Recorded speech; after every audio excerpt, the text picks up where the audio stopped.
आज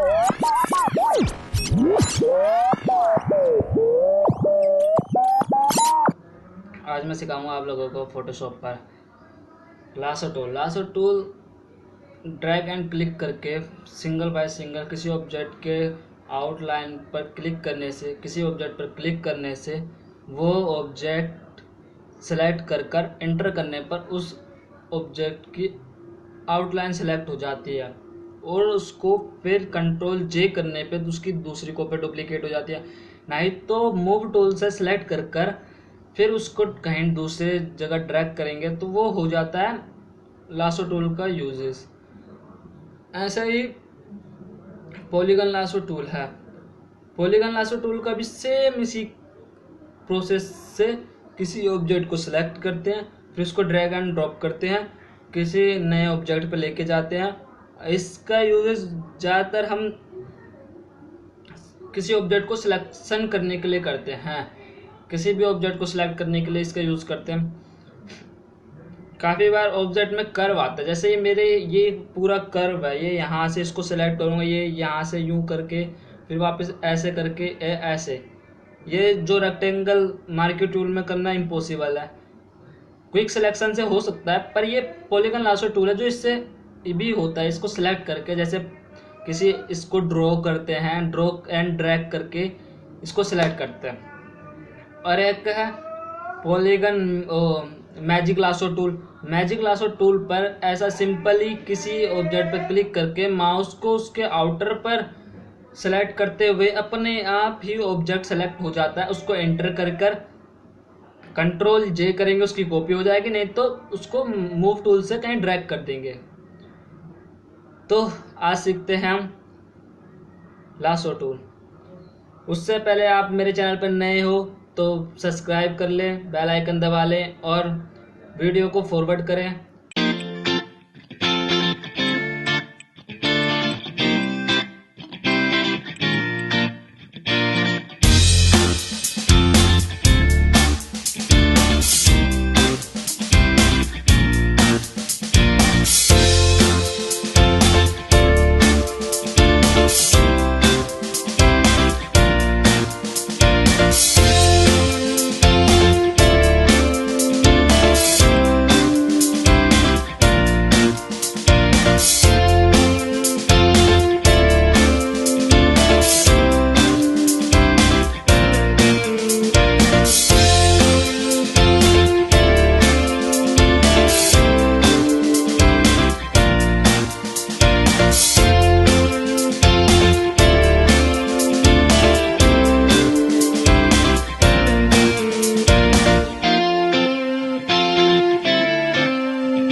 Polygonal Lasso tool.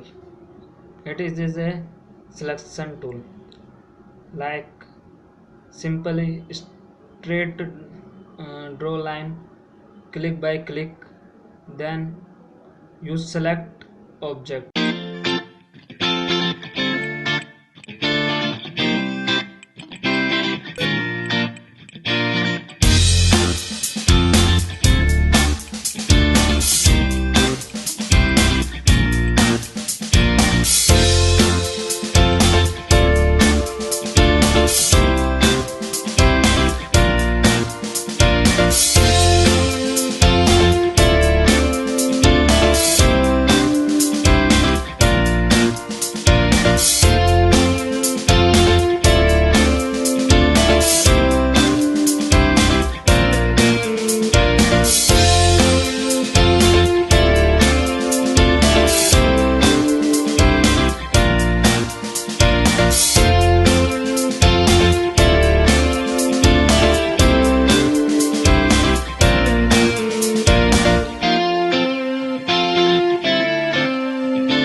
Lasso Tool. Magnetic Lasso Tool. It's a simple automatically selection tool of Photoshop. It's start an anchor point, then across object select automatically.